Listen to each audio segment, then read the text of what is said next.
Reality checked. Maggie stared out the kitchen window, her brow knitted in quiet contemplation as she waited for her coffee to finish brewing.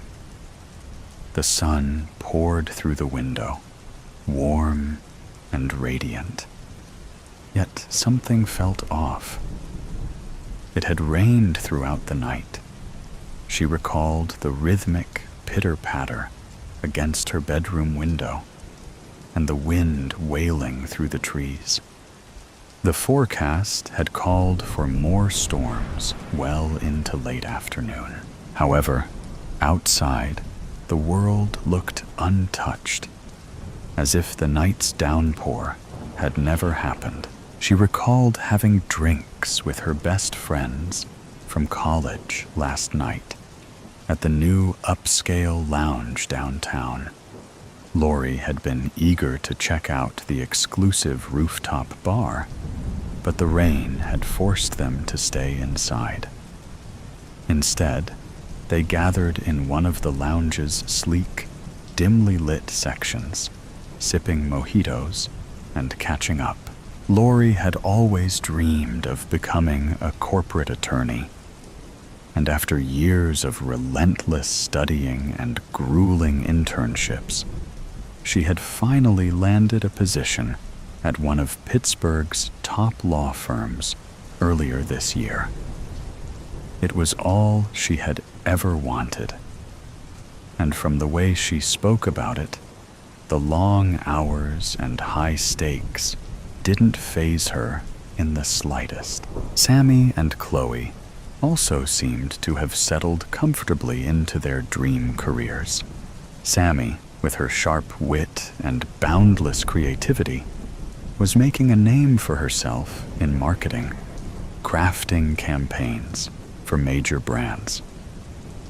Chloe, whom she had known since 3rd grade and always the most compassionate of the group, had pursued a career in healthcare, working as a pediatric nurse, the job she had dreamed of since childhood. As Maggie sat there, she couldn't help but wonder if she was the only one still searching for a sense of purpose, trapped in a routine she couldn't escape. Suddenly, the coffee pot beeped, a sharp, cheerful sound, as if proudly announcing the completion of its task.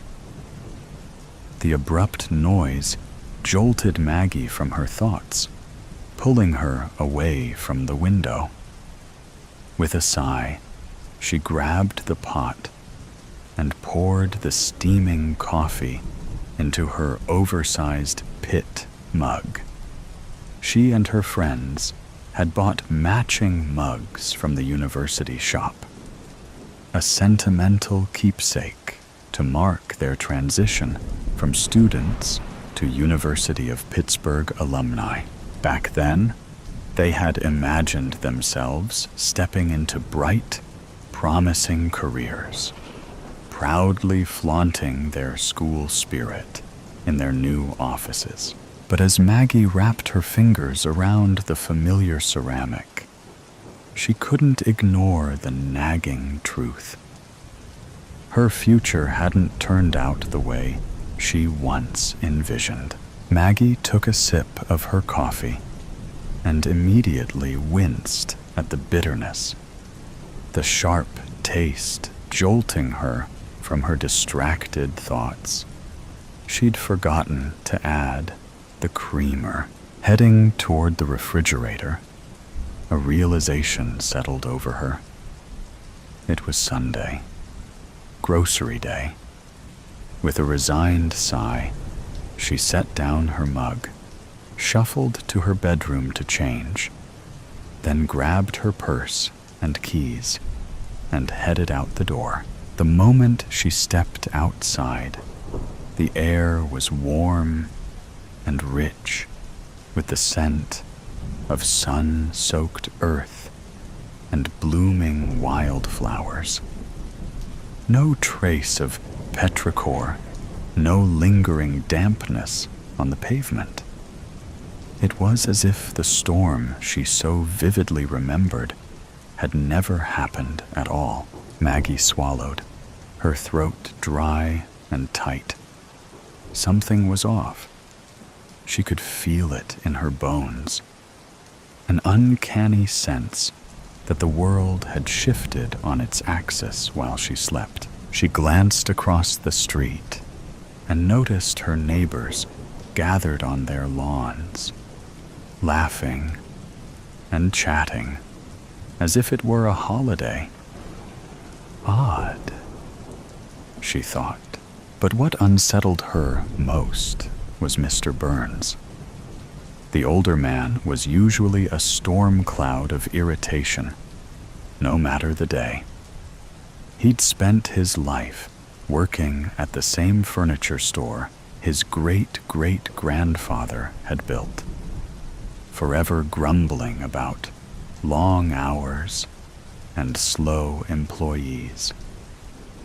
Just yesterday, after another exhausting Saturday shift, his voice had carried across the street, complaining about sluggish junior workers, while his wife, Mrs.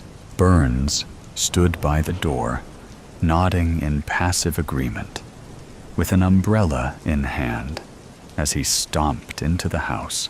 But today, he was all smiles, chatting with the Morgans and the Wilsons, laughing as if he didn't have a single care in the world. Just then, Mr. Burns looked over, spotted her, and waved. "Good morning, Maggie." "Good morning, Mr. Burns," Maggie said, her voice tinged with bewilderment. He grinned and called out, "When you get a chance this week, stop by the store. I'll give you a discount on any furniture you want. We just received an investment, and things are really looking up." "Oh, wow, that's wonderful," Maggie replied, trying to mask the confusion on her face. Mr. Burns had never spoken to her before. A grunt or a quick nod was all she ever got. It was always Mrs. Burns who was the social one. Maggie's skin prickled. The hairs on the back of her neck stood on end as she climbed into her car, gripping the steering wheel so tightly her knuckles turned pale. Something definitely isn't right, she thought. First, the weather seemed odd, and now her neighbor was acting like an entirely different person. Maybe it's just me. Maybe I didn't sleep well, and the mojitos from last night aren't sitting well with me. But no matter how she tried to rationalize it, every instinct screamed that something was undeniably wrong. The drive to the grocery store was oddly surreal. Streets that normally peppered with Sunday morning traffic were unsettlingly quiet. The few cars she passed moved at an unhurried pace, their drivers smiling and waving as if caught up in some unspoken festivity. Pedestrians strolled along the sidewalks with a light-hearted spring in their step, while dogs pranced happily alongside their humans, tails wagging as if the entire world was enveloped in an unfamiliar sense of joy. As she pulled into the parking lot of Greenfield's Market, her unease deepened. The vast stretch of asphalt, usually packed with cars on a Sunday morning, was nearly empty.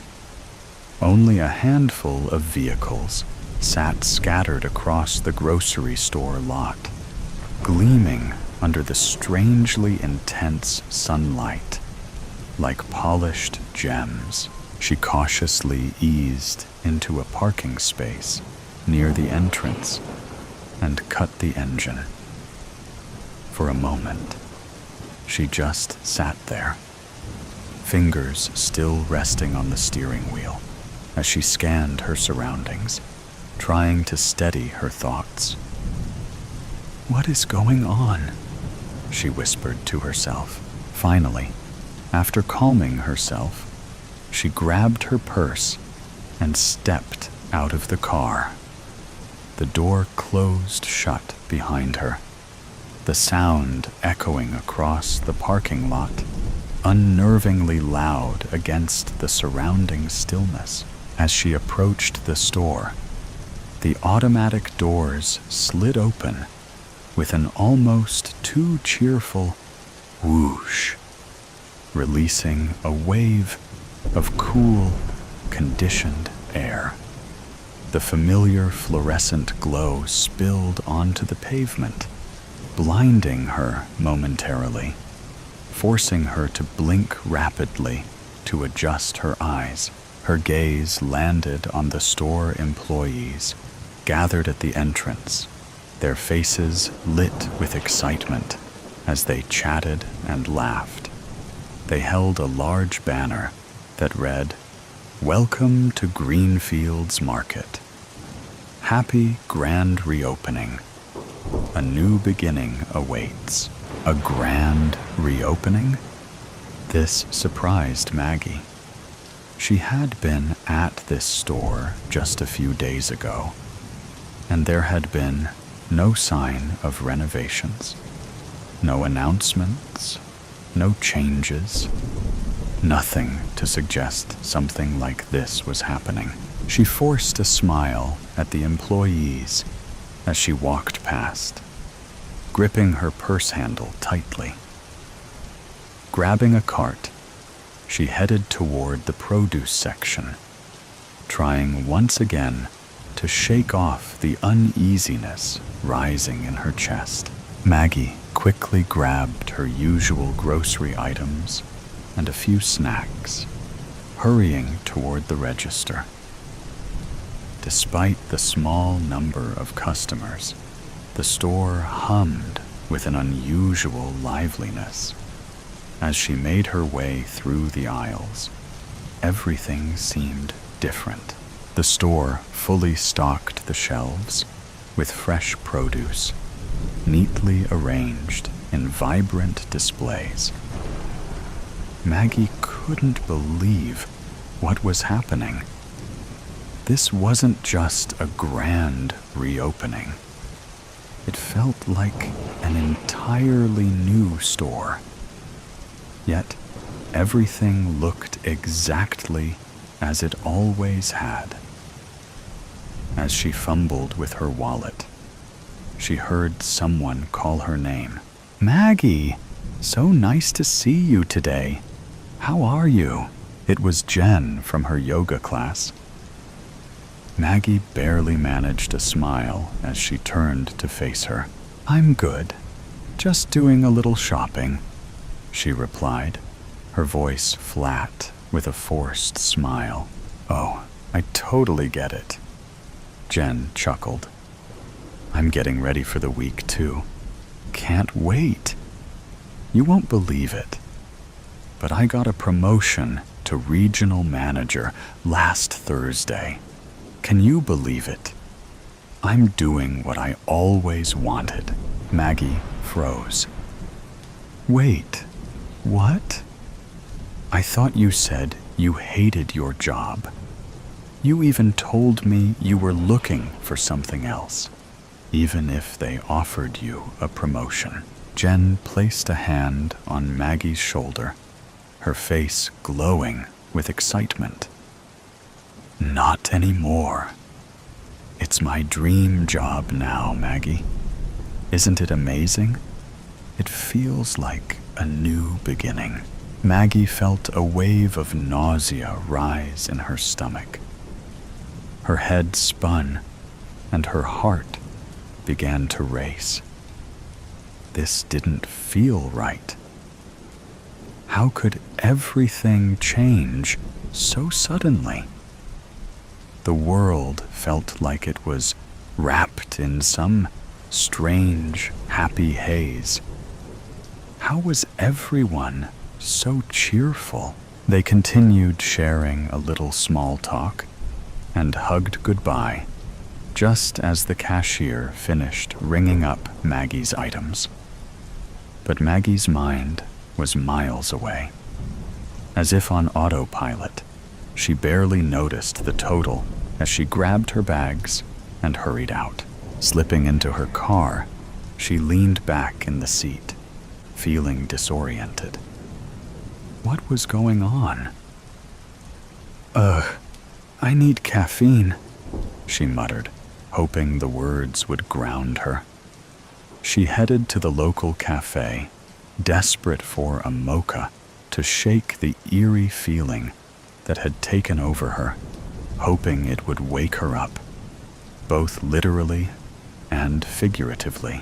As Maggie stepped into the cafe, she was taken aback by the atmosphere. It wasn't the usual hectic, impatient crowd, with long lines and customers in a rush.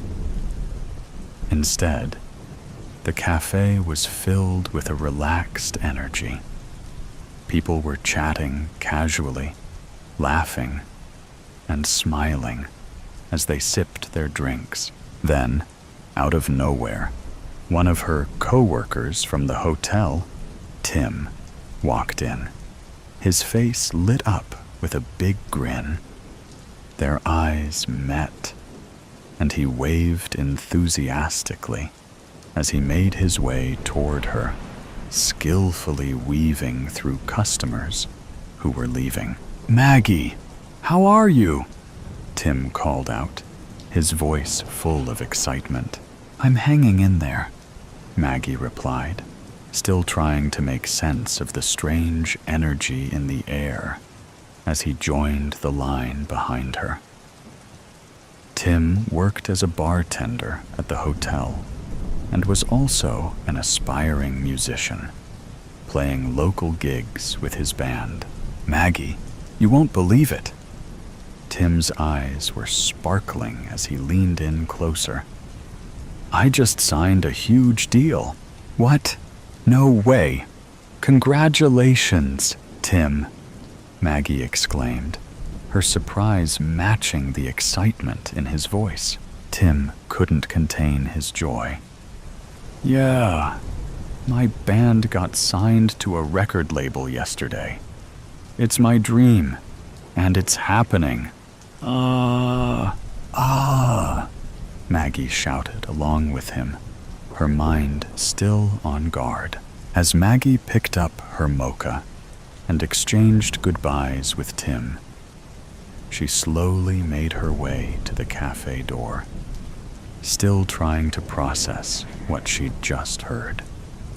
She was genuinely happy for him, but it felt like everyone's life was suddenly falling perfectly into place. Everyone except hers. She stepped outside into the warm air, the cafe's artificial ambiance fading behind her. As her foot hit the pavement and the fresh air brushed her face, a shiver ran through her, a silent reminder that something was wrong. The streets remained unnervingly serene. Everywhere she looked, people seemed to be exactly where they were meant to be. As she drove home, the familiar scene mirrored the one she had seen on her way to the store.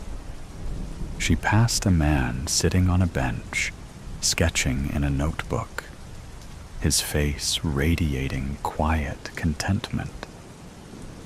A woman jogged by, her expression one of pure determination, as if every step brought her closer to her passion. Even the baristas at the cafe earlier seemed to move in perfect harmony, clearly in their element. It was as if the world had shifted into some perfect version of itself, where everyone had found their calling. Maggie's stomach tightened as she pulled into her driveway, the weight of the day settling in. The laughter, the smiles, the overwhelming sense of satisfaction. It all felt surreal and too perfect. She quickly collected her groceries and rushed into her apartment, her haven from the unsettling aura of perfection that seemed to envelop everyone around her. How could everyone else be so content, so perfectly aligned with their passions, while she felt like she was just existing? The world outside her window seemed too vibrant, too flawless. The more she thought about it, the more it felt like a carefully crafted facade, one that taunted her with its perfection, mocking her unfulfilled aspirations. After putting away the groceries, she glanced out the window and noticed the sky had darkened. Was it that late already? The day had passed in a blur. With a sigh, she turned her attention to getting her uniform ready for work. She mentally ran through her usual Monday routine. Oh, that's right, she reminded herself. I need to meet with Mr. Carrollson about booking the VIP hall for this week's seminar. Since the large banquet hall is undergoing emergency renovations. Are you happy, Maggie? The thought surfaced unexpectedly. Is this really what you want? 2 years from now? 5? 10? The questions lingered, unsettling and impossible to ignore. No, I'm not happy, she whispered at first, then repeated louder. I'm not happy. I'm a 29-year-old front office supervisor, stuck in a monotonous routine, she cried out, her voice breaking as tears spilled down her cheeks. Her voice trembled with frustration as she continued, her emotions pouring out unchecked. This isn't what I wanted. This isn't the life I dreamed of. She dropped to the floor, fists tightly clenched, tears streaming down her face, her voice breaking with every breath. My dreams, my life, everyone around me is thriving, doing what they love, and I'm just stuck. The realization crushed her. The contrast between her stagnant reality and the world's perfect harmony pressing in like an unbearable weight. Seeing her friends last night had left her feeling small, inadequate. They had all progressed into their ideal careers. And when the conversation had focused on her, she attempted to joke and dismiss it with a nonchalant, "Oh, I just changed direction." But the truth was harder to admit, even to herself. Somewhere along the way, ambition had quietly given way to stability. The drive she once had, the fire that pushed her forward, had dimmed, replaced by routine and practicality. And now, as she neared 30, she woke each morning with a dull, persistent ache of regret, haunted by the question, why had I just simply settled for this life? She had long since convinced herself that she was fine, that comfort and security were enough. But were they? Seeing her friends thrive, their eyes alight with passion for the things they loved, had stirred something restless inside her. Do you keep going like this? Waking up every day to the same boring routine, letting time slip through your fingers? Or do you finally take a stand, make a change, and pursue the life and career you truly want? The thought gave her chills. Change was terrifying, but an unfulfilled life was worse. If she didn't decide now, would she still be here years from now, trapped in the same cycle, suffocating under the weight of what-ifs? She took a deep breath, her heart pounding. The choice was hers. And for the first time in a long time, she was ready to take the steps necessary to make the change. Maggie felt the weight of the day finally lift, the uneasiness that had clung to her dissipating. As she climbed into bed, a sense of determination settled over her.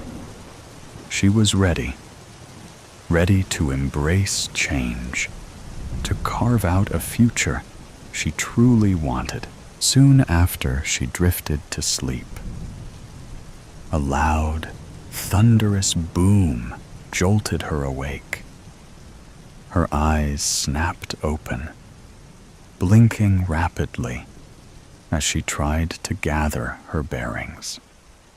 Rain pounded against the window, the storm outside mirroring the confusion swirling inside her. Half asleep, she reached for her phone. The screen lit up. 5:34 a.m. Sunday. Squinting, she frowned. Wait, Sunday? Did I read that right? She gasped, sitting up quickly, her heart racing. That couldn't be right. She had just lived through an entire day. She had gone shopping, talked to Jen, seen Tim, struggled with her emotions. How could it possibly be Sunday morning again? Scrambling for answers, she lunged for the TV remote and turned it on. The menu flashed across the screen. Sunday, 5:35 a.m. Her pulse roared in her ears. Oh, my goodness. Was it all just a dream? She whispered, her mind racing to make sense of it. A breathless, incredulous laugh escaped her. It was all just a dream. A weird, unsettling dream. Yet, as the initial shock settled, another thought took its place. It had felt so real, so vivid, like she had actually lived it. But more than that, it had forced her to confront the very things she had been avoiding. Her doubts, her fears, and her regrets. Seeing her friends had been the catalyst, but the dream had been the wake-up call. Maybe, just maybe, it wasn't merely just a dream. Maybe it was a sign to stop waiting for the world to change for her. There's still time to pursue her dreams, and embrace new beginnings. It wouldn't be easy, but it would be exciting. BAFTs. I don't think you should. I really don't think you should. Get your anxiety under control. Do you know the consequences of doing something like this? Do you know the consequences of not doing it? We could die. We could die. So many more can die if we don't. You're not thinking. You're being selfish. Selfish? Did you ever consider that we're here because we're heroes? Heroes? Do you have a God complex? If we pull this off, we'll save millions. Tell me that's not heroic. So you are doing it to be famous? No. The money? Stop. The glory. You're distracting me. We have more work to do. I don't think we should. Now there's a we? Sure. You can turn back, but I'm going. Don't leave me. Go back the way we came. It's a straight shot to the exit. I'm dizzy. Breathe. I'm so faint. I don't have time for this. Ow! Why did you do that? You deserved it. I don't think I did. Fine. Stay here then. Don't leave. I have to keep moving. You're such an Shh. What's that? Shh. What's that? We're running out of time. Come on. What was that? Not sure. It came from the way we came. So, no exit? Likely not. No choice but to keep it moving. How much longer? Are you really asking me if we're there yet? No, I'm asking you how much longer until we get there. Here. What's this? What do you think it is? Well, it's obviously map, but it looks like my son drew it. Shh.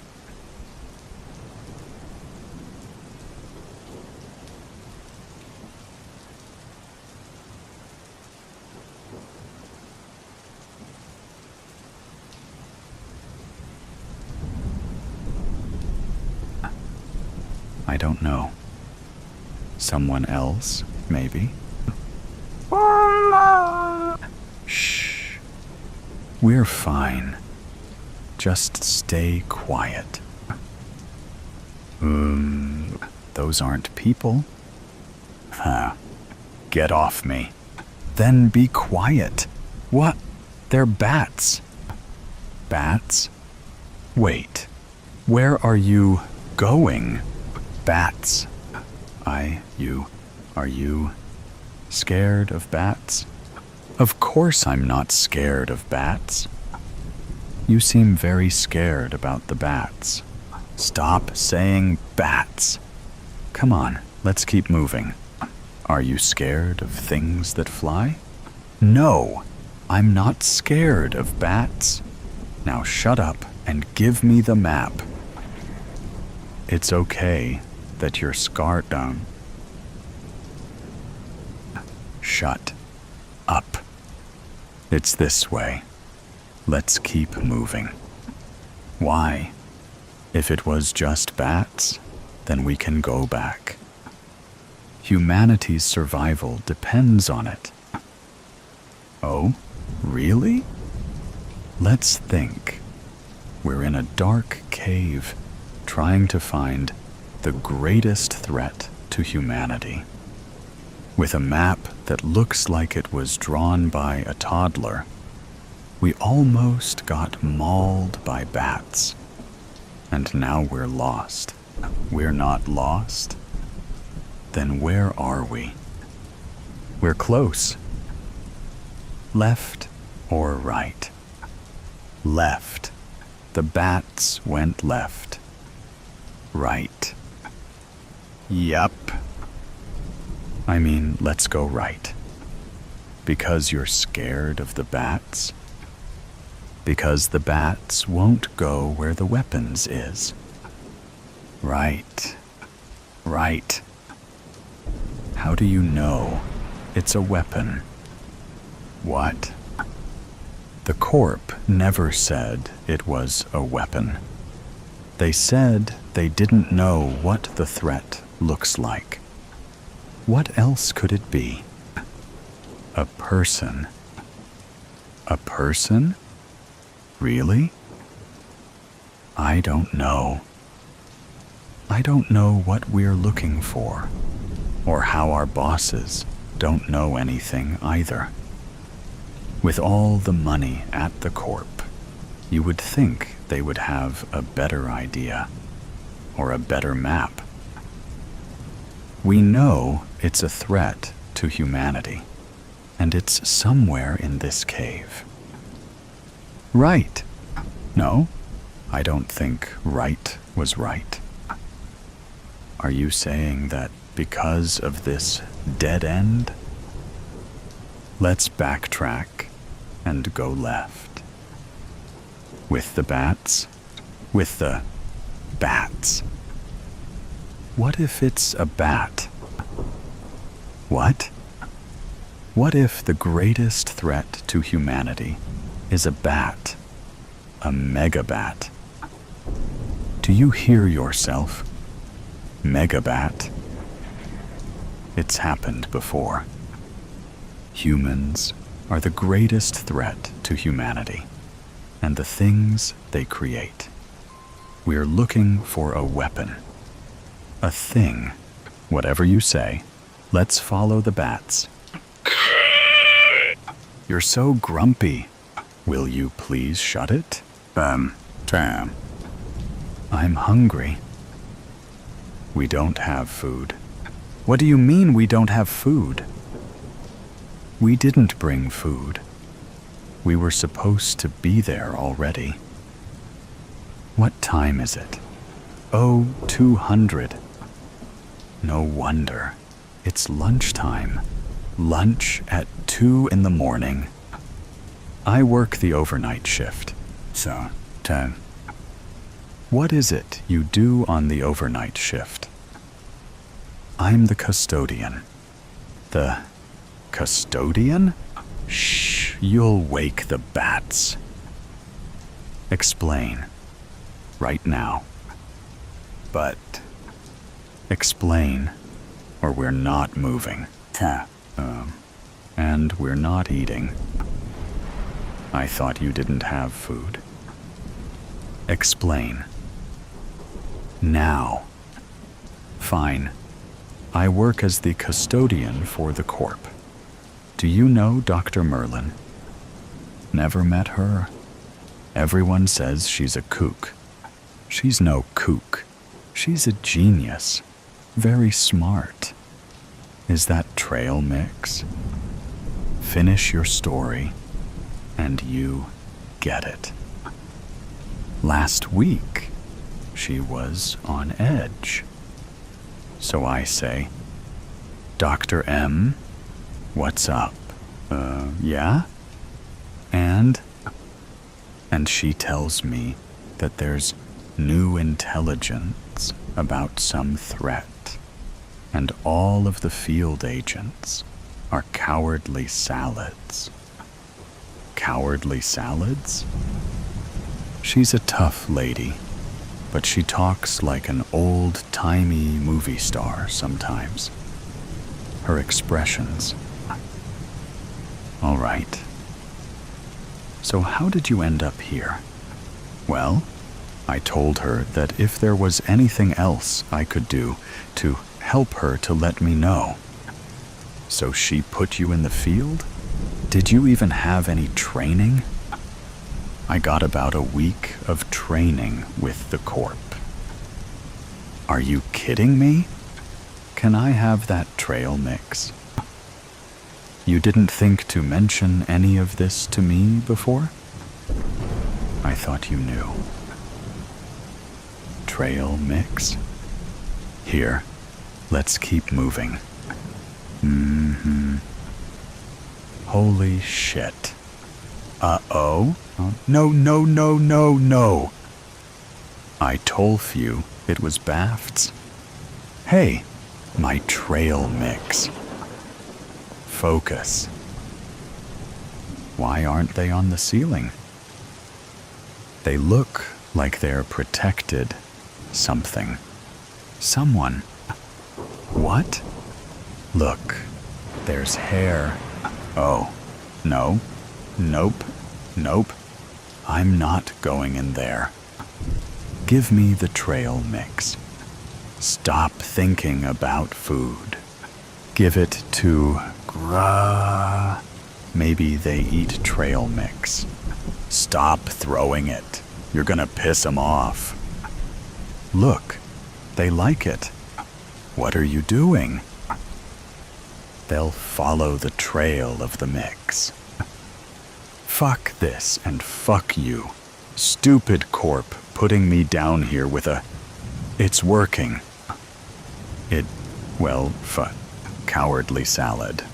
Don't even Is that a real person? I told you the weapon wasn't a thing. Here, bats. Here, my little cutie patooties. Hey! Yes, you are misunderstood, little guys. No? Hey, she's not real. What? Who? The lady that the bats were crowding around. She looks fake. Like dummy, or a mannequin or something. Oh no. What? I think that's Dr. Merlin. The kook? It's a good replica, like in a wax museum. You ever go to Madame Tussauds? Focus. I am. It's a good copy. Only thing is, the ring is wrong. She wears it on her left hand. Don't touch her! Wow. Did you just do that? I think so. I didn't mean to. It opened when I tried to move her ring. Why did you? Is that a laptop in her abdominal cavity? It's a transmitter. Is that a countdown? And coordinates. Do you know navigation? I know that 1 is New York. That's Moscow. 2 minutes. I think it's calibrated to all the major cities. 1 minute, 50 seconds. I can see that. I think it'll send signals to those coordinates where there's likely bombs or nukes or something. The mechanism can't be communicating via satellite. There's no service here. Yeah. Not even the sat phone's working down here. It must be low-frequency transmissions, perhaps to another point right outside of the cave, which then likely connects via satellite. Yeah, I guess that makes sense. We don't have time to find the outside receiver, so we'll have to block the waves from here. You know a lot about radios for a custodian. Before I immigrated, I was a radio specialist for my country's special forces. Okay. I didn't know. You never asked.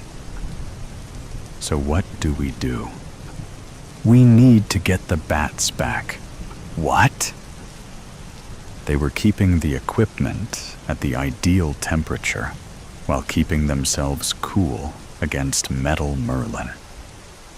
If we can lure them back, then maybe they can provide enough insulation to cut the signal.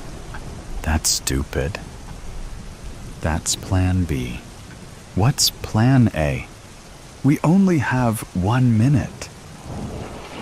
Plan A is that I will try to jam the equipment with my tools. Okay. What can I do? Go get the bats. What? I'm not familiar with this system, so plan A might